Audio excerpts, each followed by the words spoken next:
Hi, this is Ronald Johnson, your life coach, mentor coach. And what I do is I help people that are tired of who they are and where they are in life.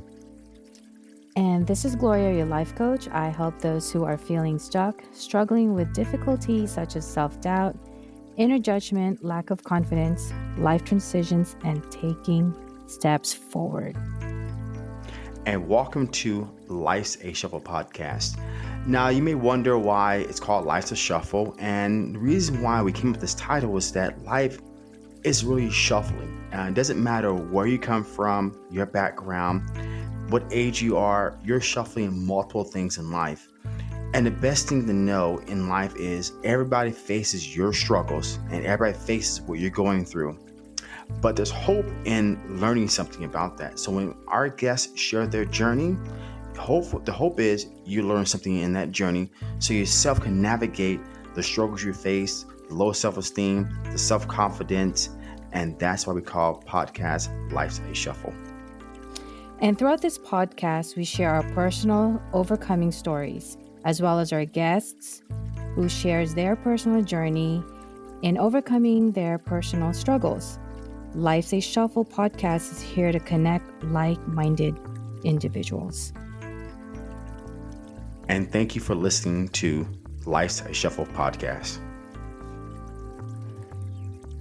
Hi, this is Gloria, life coach and meditation coach. Welcome to another episode, or actually, another series of the Embodied movement with Jessie Lucas.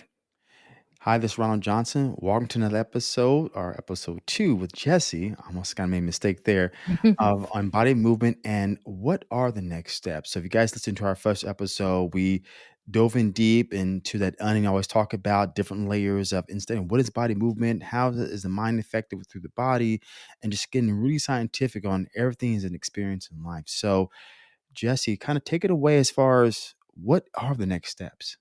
Yeah, thank you, Ron. Thank you, Gloria. Hello, everybody. I'm excited to have this particular part of the conversation because one of the most common questions I get is, what is embodied movement? And the question that's really being asked there is like, well, what do I actually do? Like, what do you mean? Is it a workout? Is it dance? Is it, what is it?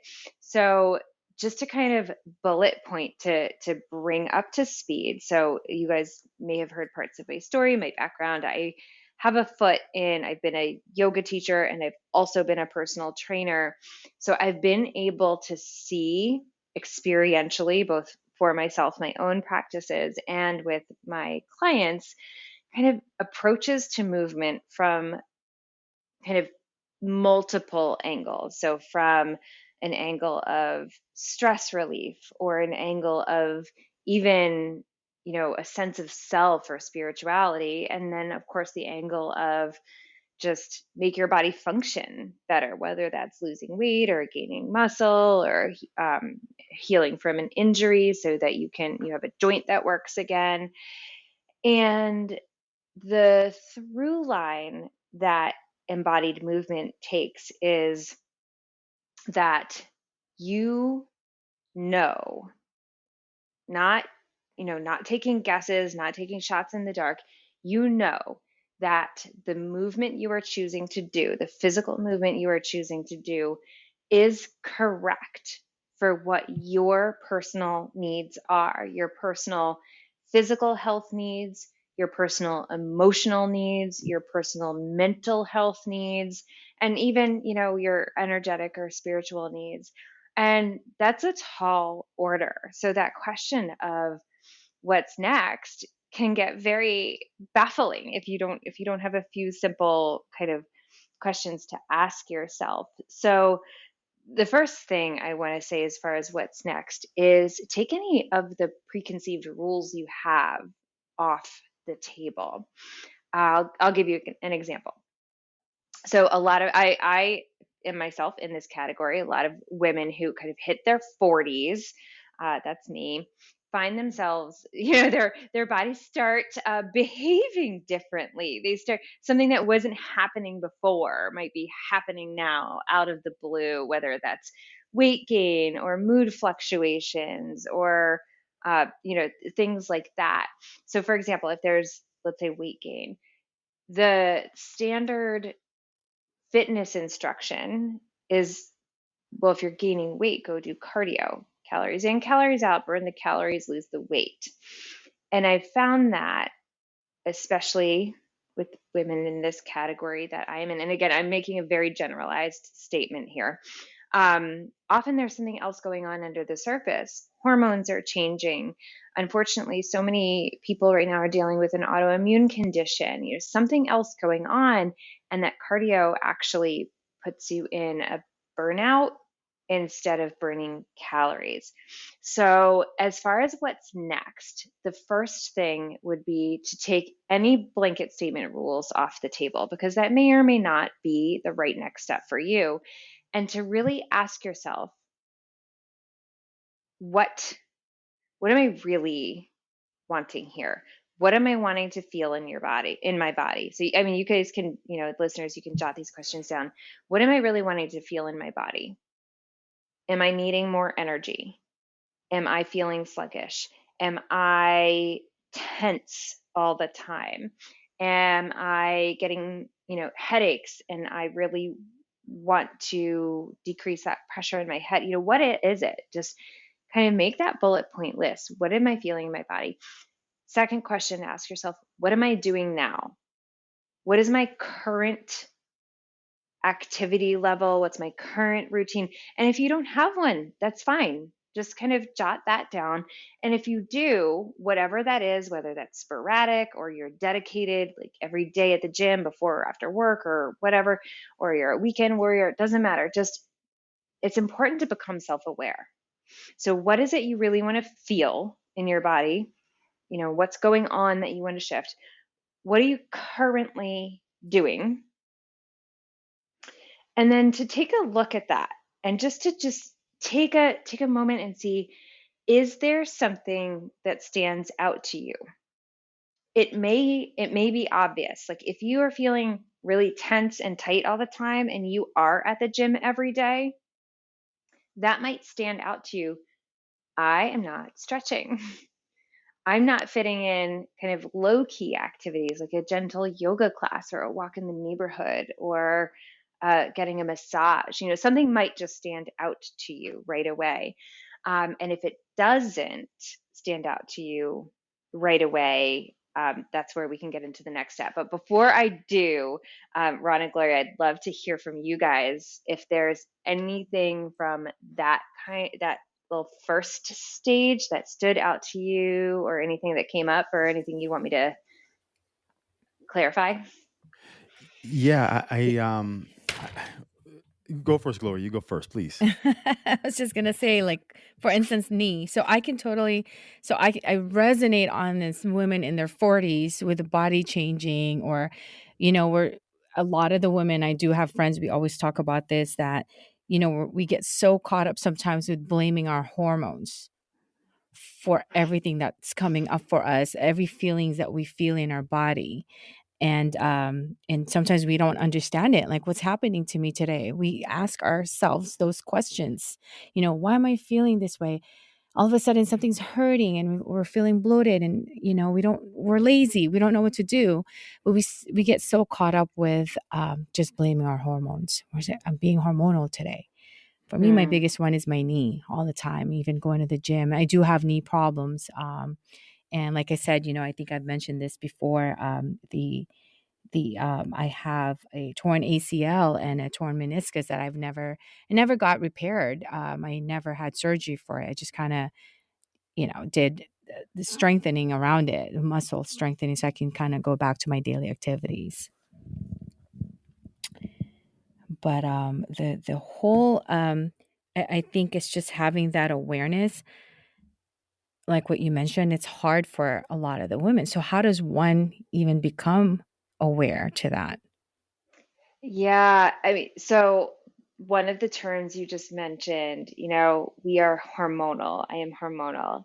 And so this is a kind of teaser into what I would say the next step is to look at some of the conditioning that might be going on under the surface. And what I mean by that is, some of the conversations that happen, that kind of guide your perspective to how you feel in your body, how you feel about your body, how you feel about your health, the decisions that you make, whether you do have a movement routine or not. If you do, what is your routine? And for so many people, whether it's quote unquote hormonal women, women in their Yeah. 40s who have those aches and pains or whatever. But I mean, I dare I say, probably just about everybody for whatever reason, we are just kind of in this go, go, go mode.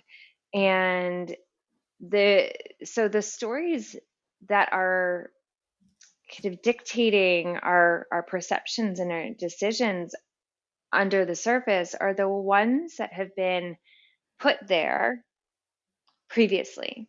We have probably been taught that, oh, once you hit a certain age, things start to go, and that's just how it is, and your knee is going to be able to tell you the weather that's coming, and you got to move it or lose it. And so even though my knee hurts, it's still a good idea to go to the gym. No pain, no gain, that kind of thing, right? I'm spitballing here. Those are common conversations I have heard. They're certainly not the only ones.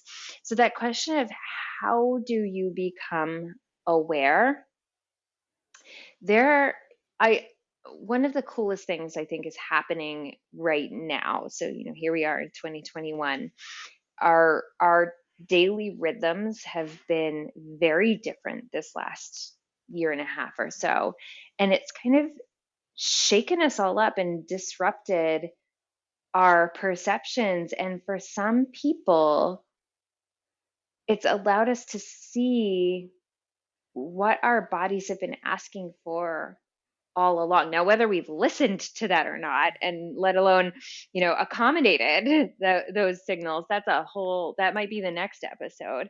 But if you have had, how do you become aware? If you've had that little inner voice say, hey, something's got to change. If you've had that kind of waking feeling, this is not how I feel like I think this is not how I think I should feel in my body. I know I am fill in the blank XYZ, getting older, had this injury, been through whatever situation, but I don't think I should feel this way in my body. If there's just been, whether it's a little flash moment or it's a thing that nags you every day, that is your personal invitation to awareness. And you can heed that invitation. You can go a few more steps and stages there. And look, I know, we were just talking about this before hitting record. We are all busy. And one of my favorite things to do is to teach people how to fit this kind of body awareness and whatever movement, going back to what are the next steps of embodied movement, whatever that means, how to fit that into your real life.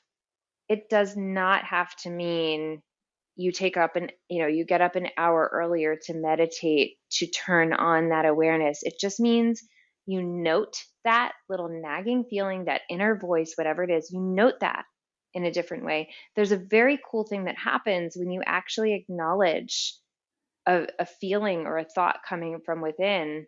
A copy gets sent back to your brain, and when you acknowledge it, your brain gives it a little check mark and gives you greater access to what that sensation is telling you. So I'd say the first step on how do you become aware is simply acknowledging that thing you might have been ignoring for a long time. Does that ring any bells for you? Hit any buzzers for you? Yeah. Yes, it does.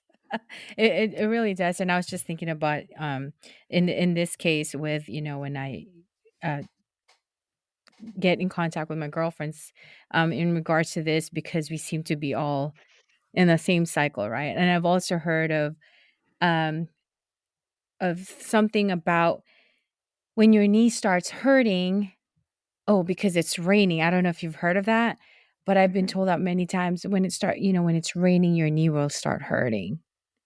And I don't know what it is with that weather, but in this case, and having that awareness, sometimes I feel like I have it and sometimes I don't. So I would say it's okay to have a conversation with yourself. I know that I've given that advice to a few of my girlfriends, and they thought, "Oh, well, that's weird. I don't talk to myself like that." But I do it sometimes, and it is okay. It's okay to have that conversation to yourself. And what I mean by that is maybe taking that step back, right? Just kind of listen to yourself, like what you're saying is, wait a minute, what is this really I'm feeling? Because, like I said, a lot of the women get so caught up with putting that blame on their hormones, but not really realizing that it could be coming from somewhere else or something else. And the very cool thing of wherever it is coming from, whether it's hormones, and yes, our hormones dictate, they are the storytellers of our moment to moment experience, but they're not out of our control.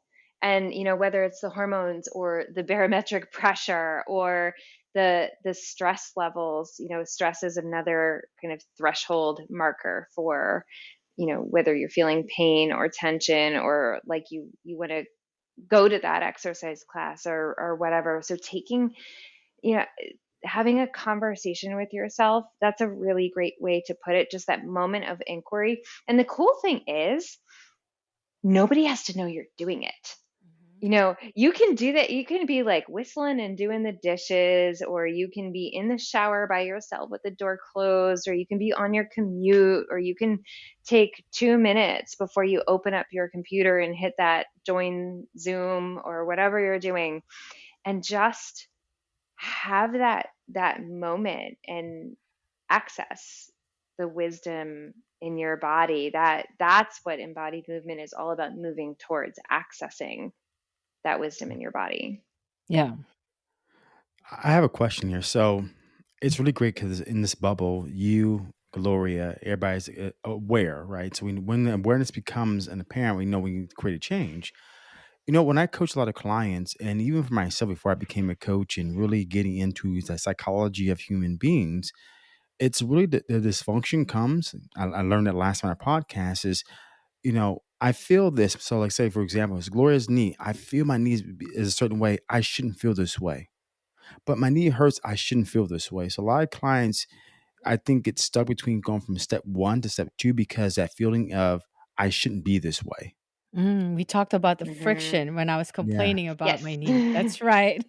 Yeah. The friction. And So, yeah. how do people get between when they in that small friction stage between step one, which is awareness, step two, action, let's Hmm. say? How do you Hmm. do that?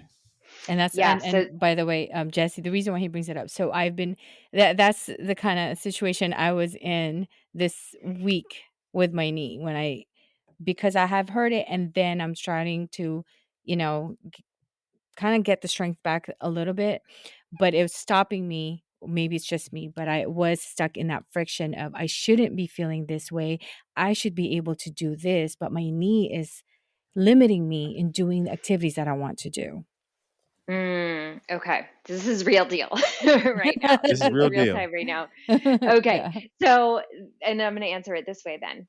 It's a little bit like choose your own adventure. Like I said in the very beginning, I stand on a bridge, and on one end of the spectrum, I'm very interested in kind of the subtleties of the powerful messages that come through our body's sensations that have to do with our personal growth, our emotional intelligence, healing things that are less physical and mechanical, like a torn ACL or a meniscus. Okay. And then on the Mhm. other side, we live in these physical bodies and they have things like ACLs and meniscuses. So on one side, it may be that there's some very practical attention to pay to this knee, whether that is, just some of your, home remedies, DIY, holistic kind of things, or maybe medical attention. So it might just be that kind of alarm moment of, okay, I haven't addressed this in the way that I should. So it might just be that. So I'm going to table that part for a moment and go back to the other side. And these things can work congruently. They can work simultaneously. It might be, in our choose your own adventure metaphor, that you kind of look at what goes on one side, you look at what goes on the other side, and it isn't both. It's one or the other. So it can be both. It can be one or the other. The cool part of approaching any movement practice. So, just to kind of put this in context, I think I might have said this before, embodied movement can really be applied to anything, whether you are on the volleyball court, whether you are in the gym or on a bike or taking your walks in the neighborhood or at your yoga class or getting on and off the floor with your toddler, whatever it is, standing doing the dishes, your posture in your car, your desk. It can be applied to any movement pattern going on in your body. So this particular moment, talking about this friction, there is such a beauty and a gift and a benefit of ease that comes from just putting down the struggle, that moment of like, I should not be feeling this in my knee. Even just, hearing that, my like stress energy just went up. Mine. I don't even, it's not even my knee. We're talking about your knee over there. But and that kind of elevates all of the stress hormones that get pumped into your body, that promotes inflammation, that makes you more frustrated. All of those things kind of take your progress to a grinding halt. Okay, I know we're trying to keep this shorter and sweeter today, so not to go completely down into a scientific path, but when you have a stress reaction like that, your stress response has two different options. One is protection and one is growth. So like Ron, when you're in the gym and you're pumping those heavy weights, you're putting stress on the muscles in a way that promotes growth, right? Correct. When you are stressed in this way, I should not be feeling this. Your body goes into protection. It's a different receptor of stress, and it goes into protection and it shuts down the possibility of growth. And I'm talking about the kind of growth it takes to heal a knee that is hurting, and the kind of growth that allows you to make decisions that put you on that healing path. So on one hand, okay, we might need the rest ice to elevate. We might need to go get it checked out by a doctor. We might need, a knee brace. We might need something very practical on that line. On the other hand, the answer to that is always, what is going to trigger a relaxation response? So the antidote Opposite. to correct. And I'm talking, I'm trying to keep this, here we are over on the more, emotional and decision-making mode, not the knee brace or ice, that kind of thing mode. So I'm trying to keep this as scientific as possible over here too, because when you are in stress response, you're frustrated, your knee is hurting, you don't know what to do, you're saying, I should not be feeling this way. Your body's pumping out those stress hormones, which is only increasing inflammation and decreasing your ability to make a good decision about what to do, let alone feel good about it. The only thing, as a human being, as a mammal who operates in this way, that is going to get you off of that track is to trigger a relaxation response. Now, what that means for you, I don't know. Like that's going to be unique to you. Is it meditating? Is it going on a gentle walk, something your knee can handle? Is it, I'm going to take the night off and not go to the gym and I'm going to Netflix and chill? Yeah. Is it, I need to call a friend, not someone who's just going to, listen to me bitch and moan and gab about, we're just going to amplify the pain, but someone who's really going to hold this moment with integrity and compassion For a lot of people, that is the most potent thing that can elicit a relaxation response is love and compassion and understanding and being heard and being validated. I'm just these are just examples. There are lots of ways to elicit a relaxation response. Some things are going to work for you, some things are not, and it's very individual based on what your personal experiences are. But that is what I would say to do next, is to get curious, take the responsibility, right? This is taking the torch, this is Yeah. being a responsible grown up here, and figure out what is truly in my busy life in this stressful time on the planet right now, at least for this moment. I'm not talking world peace for the rest of your life. I'm talking just for this moment so you can choose the next best thing. Going to elicit a relaxation response to just switch gears and open the door, because otherwise you are going just to continue that frustration loop. Wow. Thank you, Jessie. And I want to say thank Yeah, you. that's very, very good. Thank you so My much. drop. Yeah. Right? So I want to say thank you because you did something for me to know. So I have to do a self evaluation for my contract job.